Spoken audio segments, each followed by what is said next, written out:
Hi guys, my name is Melanie and this is my creative home studio.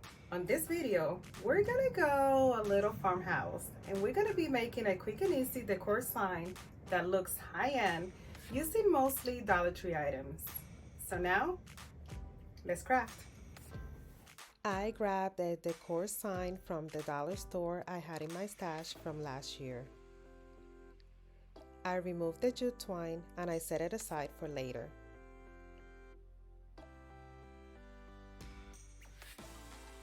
Guys, look at my hands. This sign is loaded with glitter. It's so messy. So I grabbed some craft paper to cover it. I start gluing the top and I work my way down until it's all covered.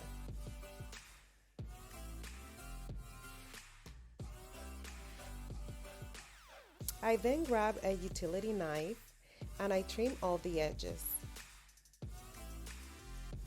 Look, it has a nice and smooth finish. I got these half bead stickers from the dollar store and we're gonna place them around the edges.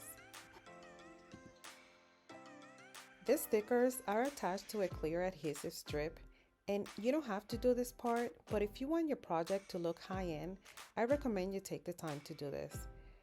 With my utility knife, I carefully cut in between the beads to separate them. And let me tell you, the glue on these beads is very strong and you don't really need to add any hot glue, but you can for extra security. Now one by one we go around the edge and they're going to be about 3/4 of an inch apart.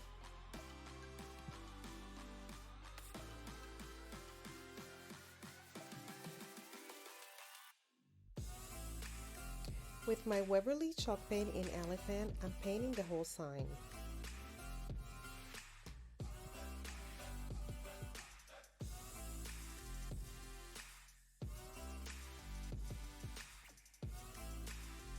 Now make sure you get those edges. Guys, this sign took 3 good coats and thanks to my fabulous heat gun and great editing, we're speeding this process.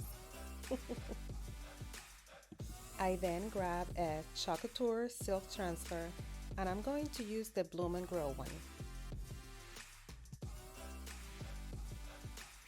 Before I apply the transfer, I have to prep the sign with surface wax, and this is to prevent bleeding.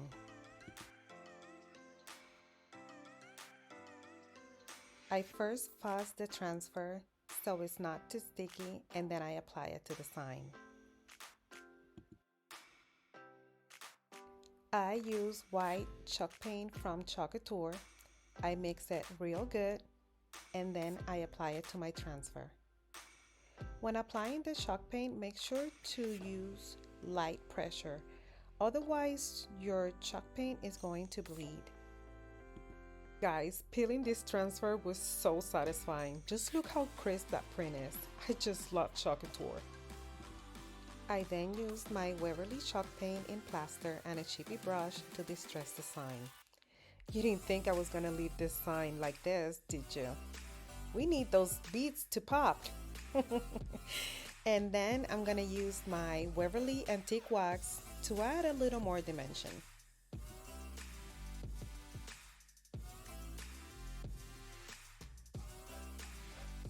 I grabbed some new floral picks from the dollar store to make sure they look good together. And I just love this combination. I really wish I would have grabbed more. So now you know where I'm going with this, right? Once I decide which ones I'm going to use, I'm gonna start gluing. Guys, funny story. As I was making this project, I was watching another creator DIY. Little did you know, she's using the same sign I'm using on this DIY. Now that got my attention, and I keep watching. Then she takes out a little silhouette of a mason jar. Now I'm like, no. Then she takes out some floral picks, and I'm like, mouth open, thinking, what are the odds that we're making a very, I'm telling you, similar project? But guys, that just tells you that creative minds also think alike. Guys, I am so sorry. My battery died and I was not able to get footage applying the jute twine. I simply cut a long string and I carefully glue it one row at a time to give the illusion that the jute twine went around the jar. And then I made a simple bow. Enjoy! And that's it, guys. I really hope you enjoyed this quick and easy DIY. And if you did, please give this video a thumbs up. And if you're new to my channel, please subscribe. And don't forget to leave a comment below. See you on the next one.